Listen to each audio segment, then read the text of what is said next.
এই ইহুদি জাতি বনি ইসরাইল এক নবী না নবীন আল্লাহ বলেছেন ইয়াকতুলুনা আল আম্বিয়া, নবীদেরকে হত্যা করতো তারা, নবীদের খুনি এরা। শেষ নবী মোহাম্মদুর রাসূলুল্লাহ সাল্লাল্লাহু আলাইহি ওয়াসাল্লামেরও খুনি হচ্ছে ইহুদিরা। ভালো করে শুনে রাখেন। জানেন, আমার আলোচনা মনে আছে যে নবী সাল্লাল্লাহু আলাইহি ওয়াসাল্লাম শাহাদাত বরণ শহীদ হয়েছেন কার হাতে? ইহুদিদের হাতে। ইহুদিরা হচ্ছে নবী শেষ নবী মোহাম্মদুর রাসূলুল্লাহ সাল্লাল্লাহু আলাইহি ওয়াসাল্লাম খুনি। কোত্থেকে জানলেন? নবী করিম সাল্লাল্লাহু আলাইহি সাল্লামকে বিষ মাখা ওই ইহুদি মহিলা দাওয়াত দিয়ে কি দিয়েছিল? পায়া দিয়েছিল, পায়া চিবিয়ে নিয়েছিলেন, একটু গিলেও নিয়েছিলেন। আল্লাহ বেশ কিছুদিন তার স্পেশাল ক্ষমতায় কুদরতে বাঁচিয়ে রাখলেন, কারণ দিনের দাওয়াতের কাজ এখনো বাকি আছে।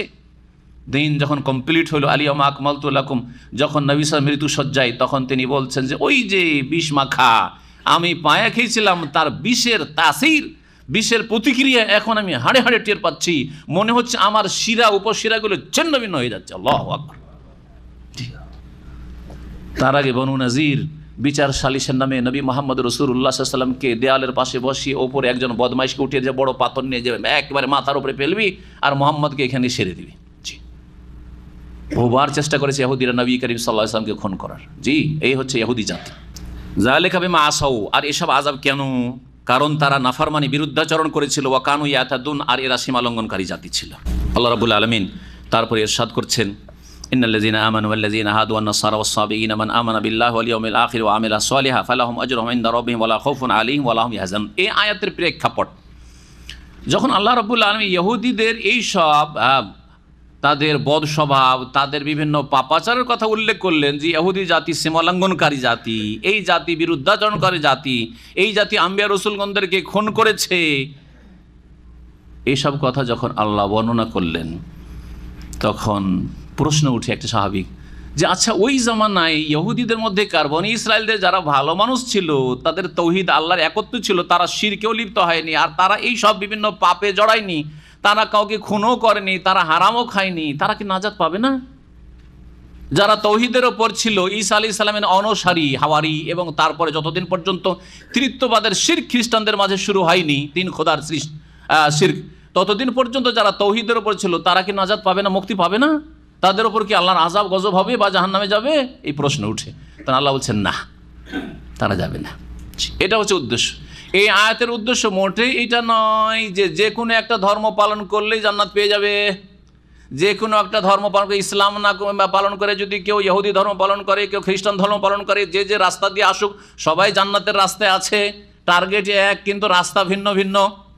এটা হচ্ছে এক শ্রেণীর গোমরা পথভ্রষ্টদের, যারা ওয়াহাদাতুল আদিয়ান, ধর্মের ঐক্যের ভ্রান্ত দাওয়াত দিয়ে থাকে, যে সব ধর্মের উদ্দেশ্য হচ্ছে আল্লাহকে পাওয়া, আর সব ধর্মের উদ্দেশ্য হচ্ছে জান্নাত, স্বর্গ লাভ করা।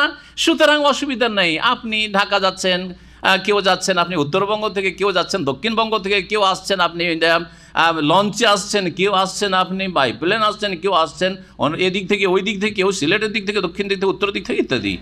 ওই রকমই না, না ওই রকমই না। আল্লাহ বলছেন ইন্নাদ-দীনা ইনদাল্লাহি আল-ইসলাম, আল্লাহর নিকট একমাত্র দিন হচ্ছে ইসলাম। ওয়া ইয়াবতাগি গায়রাল ইসলামি দীনান ফালা ইউকবাল মিনহু, যেই ব্যক্তি ইসলাম ছাড়া অন্য কোনো দিন তলাশ করবে যে সেই দিনের মাধ্যমে আমি আল্লাহকে পাবো, আমি জান্নাত পাবো, ফালা ইউকবাল মিনহু, কখনো সেটা গ্রহণ করা হবে না। ওয়া হুয়া ফিল আখিরাতি মিনাল খাসিরিন, পরকালে সে ক্ষতিগ্রস্ত হবে। যারা বলবে যে এইটাও তো ভালো পথ। এই আয়াত সংশয় সৃষ্টি করে অনেক দুনিয়ার শিক্ষায় শিক্ষিত লোকদের মগজে, যাদের ইসলামের জ্ঞান নেই, যার ফলে তারা এইরকম কথা বলে। আর এরকম ঘটনা আপনাদের সামনে এর আগে বর্ণনা করেছি। একজন কিং ফাহাদ পেট্রোলিয়াম ইউনিভার্সিটির সিনিয়র প্রফেসর, আমেরিকা অথবা কানাডার পাসপোর্ট হোল্ডার, সেখানকার নাগরিক কিন্তু অরিজিনাল সে বাংলাদেশি। সে আমার 5-7 বছর ওখানে ধারাবাহিক এইরকম তাফসির হইতো, জুমার দিন এখানে তাফসির শেষ করে আসর পরে চলে যেতাম। যখন ভালো সংখ্যা তাদের ছিল, মাশাআল্লাহ, দীর্ঘদিন তাফসির করেছি। বেশ কিছু প্রফেসররা বসতেন, আর সব স্টুডেন্ট, বাইরের কেউ না, যারা মাস্টার্স করছে, পিএইচডি করছে, এরকম।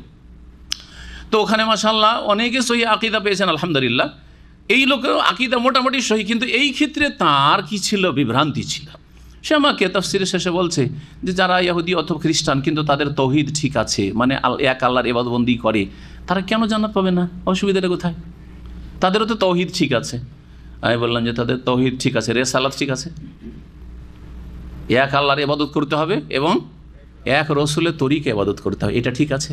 লা ইলাহা ইল্লাল্লাহ ঠিক আছে মেনে নিলাম, কিন্তু মুহাম্মদুর রাসূলুল্লাহ শাহাদাত ঠিক আছে, আশহাদু আল্লা ইলাহা ইল্লাল্লাহ ঠিক আছে, ওয়া আশহাদু আন্না মুহাম্মদুর রাসূলুল্লাহ ঠিক আছে।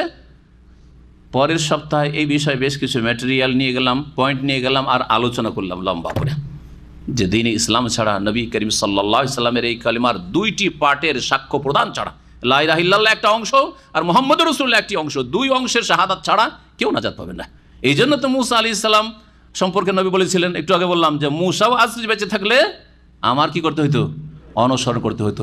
ঈসা আলাইহিস সালাম যখন কিয়ামতের পূর্বে নেমে আসবেন আকাশ থেকে, তখন নবী করিম সাল্লাল্লাহু আলাইহি সাল্লামের তরিকায় দেশ পরিচালনা করবেন, সেই তরিকায় বিচার পরিচালনা করবে, সেই তরিকাতে মানুষকে দাওয়াত দেবেন।